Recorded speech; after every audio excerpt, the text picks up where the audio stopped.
If you need help removing late payments, watch the entire video. I'm going to show you how to delete late payments the correct way. There's a correct way, there's an incorrect way. Let's get straight to it. So you're going to want to look at 15 USC 1666B, timing of payments. I'm pretty sure you've seen people talk about it online, but a lot of times people look at it in the incorrect way. So watch the entire video. It's going to be helpful. Make sure you do what I say. Make sure you like, comment, share, all that. So let's read the law. It's time to make payments. Maybe you don't even know about the law. Maybe you do know about the law, but let's read it. A creditor may not treat a payment on a credit card account under an open-end consumer credit plan as late for any purpose. Let's stop right here. You see that comma right there. A lot of people that do it the incorrect way, they just stop right there. Let's highlight in blue. They just stop right there, right? A creditor may not treat a payment on a credit card account under an open-end consumer credit plan as late for any purpose. And when I was first being familiar with 1666B, the law, I thought that was dope too. I was like, okay, cool. That's all that I need. But if you want to do it the correct way, you have to read the entire law. You have to read the entire law, and we're going to break down how to actually do it the correct way.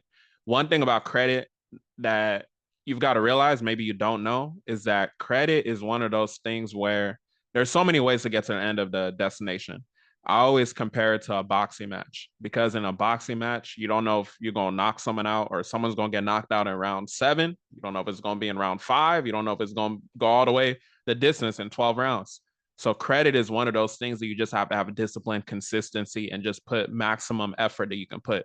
Just focus on getting that 1% better each and every day. It's like going to the gym too. If you're trying to lose weight, if you're trying to gain weight, you're trying to gain muscle mass, you've got to do those daily deposits, right? So same thing with removing the late payments. So we don't just stop at purpose, right? Let me just highlight that even different. We don't just stop at purpose, because most people just stop right there, and then that's what it is. And I'm not saying you can't get results that way. You can get results, but it's like you're going to get results not knowing why you did get results. We're going to read the entire law. I need y'all to understand the correct way is to read the entire law. So it says, unless the creditor has adopted reasonable procedures. If you're familiar with the FCRA, you know that they have to maintain reasonable procedures. The creditor has to maintain reasonable procedures as well. Reasonable procedures designed to ensure that each periodic statement, including the information required by Section 1637B. I included part of it here just to show y'all like what creditors are supposed to give you to satisfy the law. Section 1637B of this title is mailed or delivered. We're going to talk about that to the consumer not later than 21 days before the payment due date. What does that mean in English, Michael? Basically, they're supposed to give you this information, and it shouldn't be exceeding 21 days before your due date, right? So it has to be within that 21-day period of when your bill is due. If it's later than that 21 days, then they haven't satisfied the law, so they have to maintain these procedures. So I just, like I said, Section 1637B, I put like just a little bit of what's in there, so I didn't put the whole thing. Statement required with each billing cycle. So the creditor of any account, blah, blah, blah, they're basically saying what has to be included. So going back to 1637B, I just wanted to include it as a reference for y'all, just to show y'all all this stuff has to be included, like 1 through, it goes all the way down to like 11, and I think there might be a 12 as well. So you see the total amount credited to the account, the amount of the finance charge, blah, blah, blah, blah, blah, blah. So you can go look up 1637B on your own time. I want to just get straight to it. So I just put most of what needs to be included when they're delivering this information to you, right?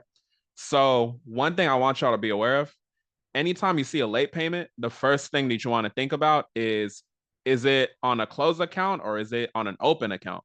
Because again, with credit, there's different ways to treat different situations. For the sake of conversation, we're talking about on an open account that you want to keep. You want to just correct the late payment. Maybe you got 1 30-day late or something, right? When it comes to like a closed account and you can go ahead and delete the account, like it's not good history. It's not necessarily good history for you, but it's just that the main thing is that the account is holding you back. You can take a different approach to it, right? So I'm not going to get into get into all the different laws and different approaches you can do in here, but we've gotten late payments deleted many different ways. So you could just study my channel and try out different things. But yeah, keep in mind that we're talking about correcting a late payment and keeping the account open. So pay attention to mailed or delivered. Let's go back to the law. Mailed or delivered. This is key. We want to be careful with these words. When you're reading a law, you have to be very, very careful. Mailed or delivered. Be very, very careful when you're reading these laws. These consumer laws, shit ain't sweet when it comes to these consumer laws. You know what I'm saying? So they're very, very powerful. So you want to make sure that you're reading it in its entirety and paying attention. Or just pay attention to my videos and do what I say, you know, because I'm doing the work for y'all. All right, so let me move that out the way. So it says mailed or delivered to the consumer, like I showed y'all in the law. You have to remember the burden of proof to prove that they followed the law per 1666B is on the creditor. The burden of proof is on the company to confirm that they did in fact send it to you.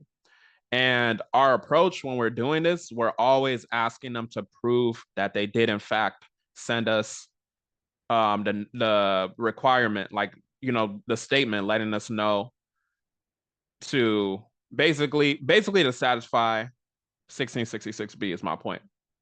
So this is why they like when you enroll in paperless billing. So this is where we talk about paperless versus paper billing. So when you enroll in paperless billing, they could basically upload it to your online portal and they could say like, okay, you know, it was delivered to you in that aspect.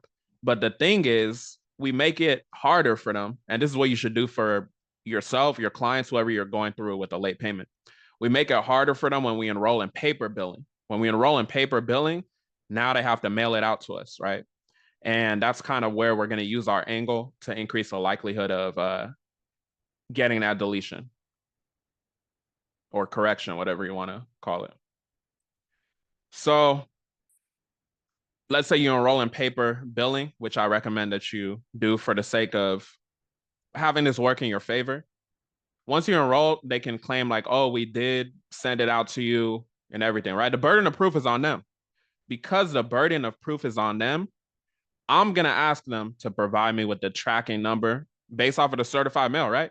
When we mail out our letters, certified mail, we got to have that green return receipt tracking, right? If you go to a court of law, you're just like, oh, I did my disputes and everything.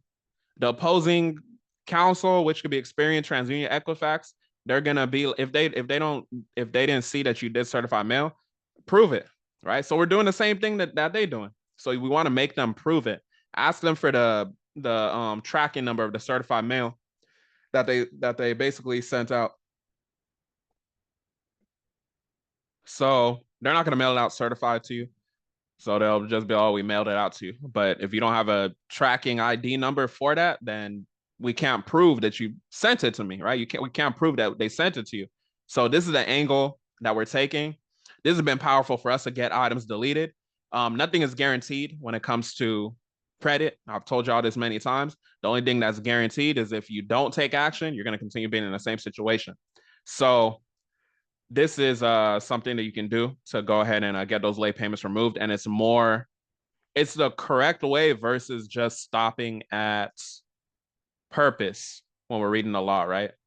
Because we know, but it says unless blah, blah, blah, right? So we want to put the burden of proof on them to prove that they can actually mark us as late per 15 USC 1666B. Hopefully this is making sense. If it's not making sense, then rewatch the video 3, 4, 5, 6, 7, 8 different times. But if you want to improve your credit repair offer, if you're a credit repair business owner, or if you're just a consumer and you want to basically have a community where you can discuss how to delete late payments and many more negative items, if you got value from this, we do have a community, Cat Credit University. It's normally $100 a month, but we're allowing people in for only $39 a month at the time I'm recording this. So you can click the link in the description. Hopefully it's still $39 a month. You can come and get involved with the community. Every month, you know, we're doing accountability calls. The way that I was breaking down the law here, you can come and ask your questions live and get them answered. So with that being said, do what I say based off of this video. Hopefully this is helpful. Hopefully you can post your results, and hopefully we'll catch you in the community. Y'all have a blessed one.